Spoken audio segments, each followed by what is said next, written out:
ভগবানের কথার তো শেষ নাই, তবে আমরা কতটুকু জানি কি আর বলবো।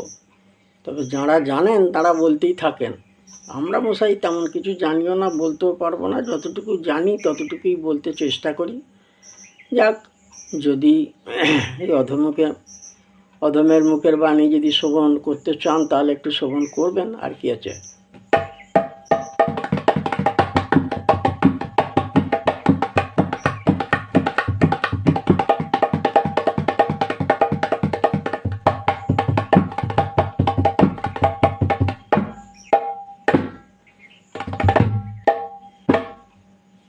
এখন এই যে রাসলীলার ভিতরে আমরা প্রবেশ করেছি, রাসের প্রথম পদ যে চলছে, তো ভগবান তো ব্রজ গোপীদেরকে নিয়ে রাসটা করেছিলেন, এটা তো আপনারা সকলেই জানেন। তাহলে ব্রজ গোপীটা কোথা থেকে এলো, এটা একটু বর্ণনাটা আমার মনে হচ্ছে করে দেওয়াটা দরকার আছে। অনেকের মনেই খটকা থাকবে যে ব্রজ গোপী কোথা থেকে এলো এবং কতজনই বা ব্রজগোপী ছিল, কতজন ব্রজগোপী ছিল সেটা কোনো গ্রন্থেতে আমরা সিদ্ধান্ত পাচ্ছি না। সহস্র সহস্র ব্রজগোপী, বুঝলেন, সেটার কোনো সংখ্যা নির্ণয় আমি করে বলে দিতে পারবো না। তবে এই ব্রজগোপীরা কোথা থেকে এলো সেটা একটু বলতে গেলে শুনুন। ভগবানের যে বাহন গরুর মায়ের দাসিত্ব মোচন করবার জন্যে তিনি যাচ্ছেন সুধা আনতে স্বর্গে। তখন প্রচণ্ড খিদে পেয়েছে।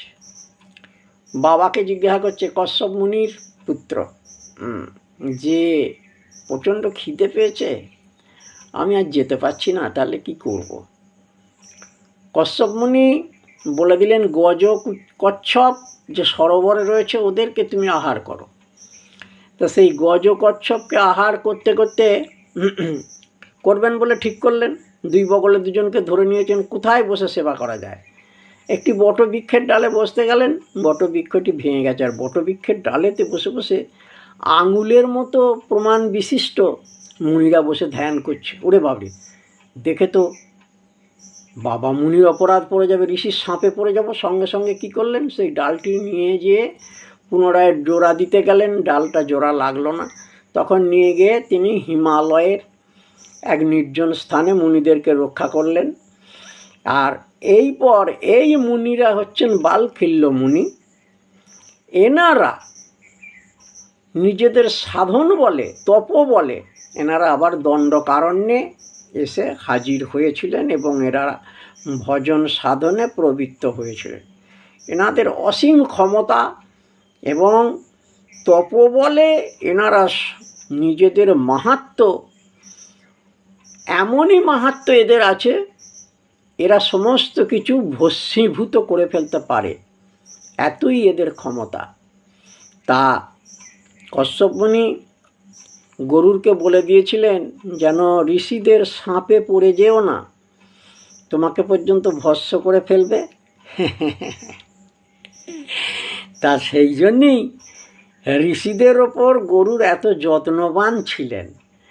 তাহলে সেই ঋষিরা 60,000 সব আঙুলের মতো সাইজ, তাঁরা সমস্ত হচ্ছেন মুনি, বালখিল্য মুনি। দণ্ডকারণ্যে বসে বসে তাঁরা তপ জপ তপস্যা করছিলেন।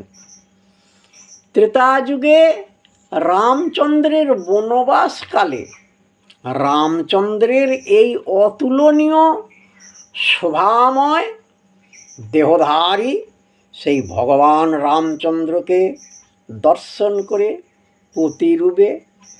প্রতিরূপে পাবার জন্যে রামচন্দ্রের কাছে বাসনা জানিয়েছিলেন। তখন রামচন্দ্র বলেছিলেন, আমি এখন এক স্ত্রীতে মগ্ন, কেবলমাত্র সীতা দেবী ছাড়া অন্য কোনো নায়িকা আমার মনের মধ্যে তার কামনা বাসনা জাগতে পারে না। অতএব তোমাদের মনোবাসনা এই আমার রাম অবতারে কিন্তু হবে না। আগত দ্বাপর যুগে তোমরা হবে ব্রজগোপী। কাত্যায়নী মহামায়ার জপ তপ করে বিশুদ্ধ দেহে তোমরা প্রতিরূপে আমাকেই লাভ করবে। বলি তারাই তো এসেছে, তারাই তো এসেছে গো বাল খিল্ল মুনি যারা, তারাই তো এসেছে। তেতায় বাল খিল্ল মুনি ছিল,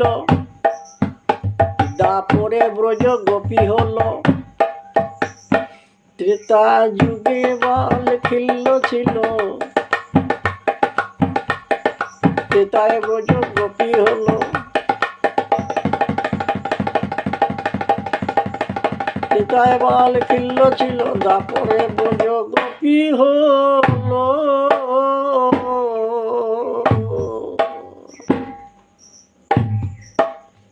তাঁরাই আজকে ভগবানের সঙ্গে গোপী হয়ে এই রাসলীলাতে প্রবৃত্ত হয়েছেন। এটাই গেল ব্রজগোপীদের সংক্ষিপ্ত বর্ণনা। এইভাবে যে বর্ণনা একে একে করে যাওয়া হচ্ছে, সেগুলোর আপনারা বিবরণগুলো শুনতে থাকবেন। হরিবোল, হরিবোল, হরিবোল, হরিবোল, হরিবোল, হরিবোল।